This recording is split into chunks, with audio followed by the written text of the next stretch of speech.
so that's where they were linked. And these politicians, around Park Chung-hee, and of course in 1960 there was Kishi, and then his brother. He was followed by his brother Sato. They all had very, very close ties with the Korean right and military and the corporations who had collaborated with Japan. And of course, binding them all was this Unification Church, Sun Myung Moon.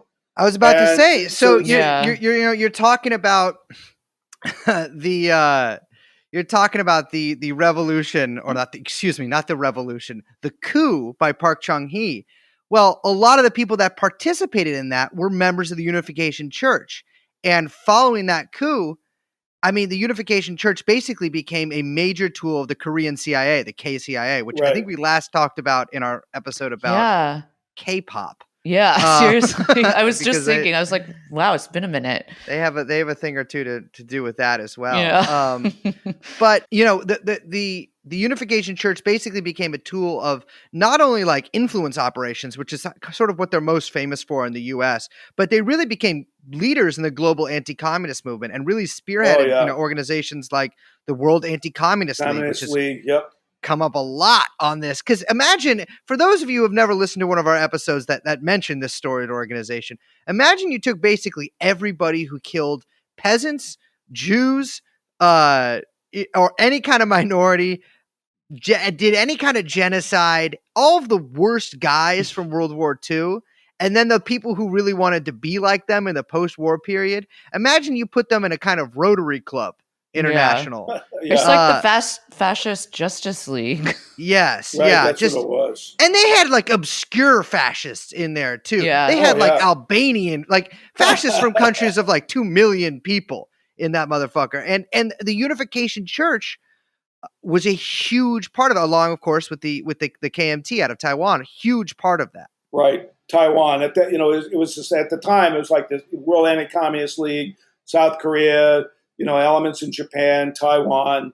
They were all bound together. And I remember in the late 60s, my dad, when he was at this university in Tokyo in the late 60s, he had actually, when he was working as a church relief worker, administrator, he went to Vietnam in 1962 on behalf of the World Council of Churches and came back and said, we shouldn't do anything. Churches should not be helping the South Vietnam government because there's a counterinsurgency going on. And he really turned against the Vietnam War, and he actually led, in 1968, we had a demonstration of Americans against the war in Vietnam in downtown Tokyo. But my dad was so attacked by World Communist League and all these kind of people. They'd write letters to the editor of the English language paper. So I'm very familiar with that whole milieu of politics. Yeah. But it was really, there was this anti-communist, alliance between these governments. But then, the U.S. began to be, especially particularly toward Japan, when Nixon became president, there was all this protectionism in the U.S., right? And it's like, oh, Japan's taken over our car industry, steel industry, and we got to stop this. And because, Japan had basically unfettered access to the U.S. market, and as in return for hosting all these American forces. And so Nixon, Japan's supposed to be this really close ally, right? Yeah. And after the war, all the LDP and all the businesses that supported LDP, they really wanted to get back into China, but they couldn't because the U.S. didn't even recognize China, and so Japan LDP wouldn't recognize China either. And then Nixon suddenly announces he's going to go meet with Chairman Mao and Zhou Enlai, and he gave the LDP Sato, he gave him 15 minutes notice of this massive change in policy, right?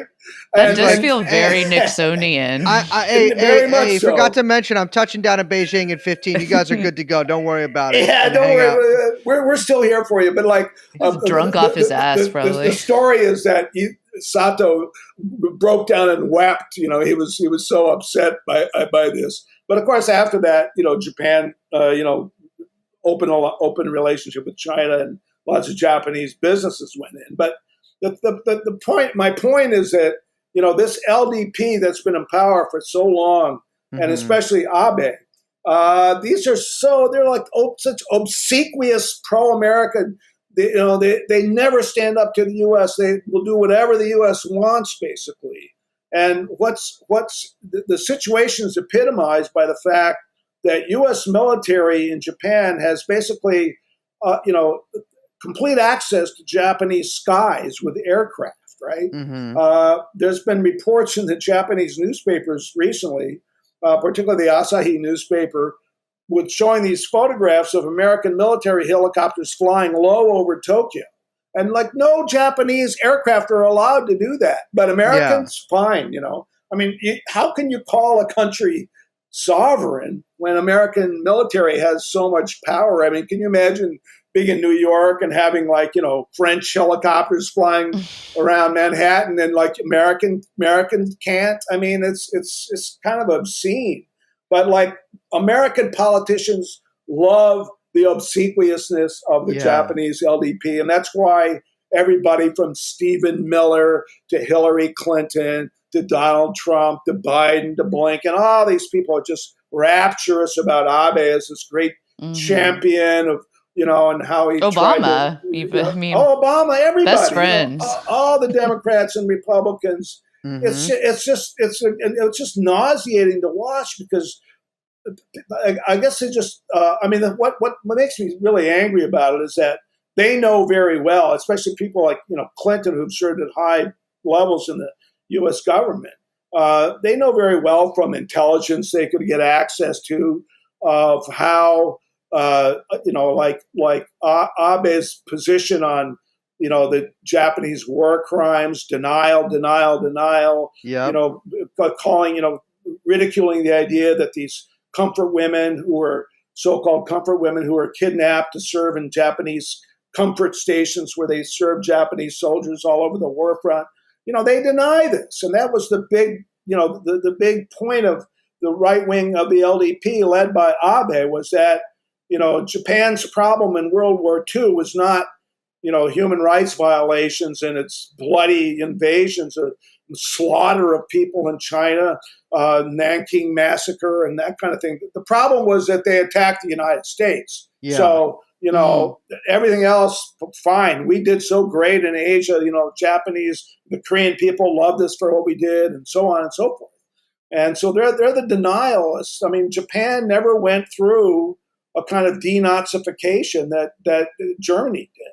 Well, I would say that the German denazification was limited, sort of a very, very limited to a select few people who might not be of any use in the post-war effort. Nevertheless, the German schools are, they will not let you can't promote Nazism. Yeah, right? Yeah, that is true. Yeah, that is a major difference in that it is illegal to promote that stuff. I mean, very illegal. Even if you are in another country, they will block your website if you think you're promoting that. Yeah. Whereas in Japan, it's like it seems to be really, really actually pretty mainstream, especially in the nationalist movement. And I know I'm by no means even not an expert, let alone I'm barely even mildly familiar with how Japanese society is structured now. But I do know that there's quite a lot of racism towards Koreans there in the present day. A lot, yeah.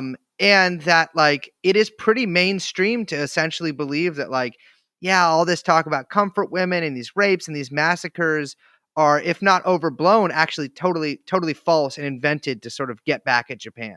And now they have, these Japanese reactionaries have their whole echo chamber in American academia. You have this white professor at Harvard who wrote this paper saying, "Oh, these, they were just women. They were just working girls. They were just trying to do a job." Jesus. And they just play down the absolute cruelty. I mean, these comfort women were all over, like I said, all over China, all over Okinawa. When U.S. forces went into the Pacific Islands, they comfort women were there, and many of them were killed by U.S. bombing and during the war. They suffered, especially in Okinawa, which was a terrible battle. Yeah, many of these women were killed along with the Japanese forces, and to deny them is just inhumane. And that's the kind of thing that the feminist Hillary Clinton endorses, right? I mean, it's basically endorsing the kind of denial that goes on in the ruling party of Japan. And, a lot of Japanese are very uncomfortable about it. I mean, they managed to win the pluralities in these votes, but, there's still a segment of Japanese society, old and young, that are ashamed of what they did in World War II and know very well what they did in World War II.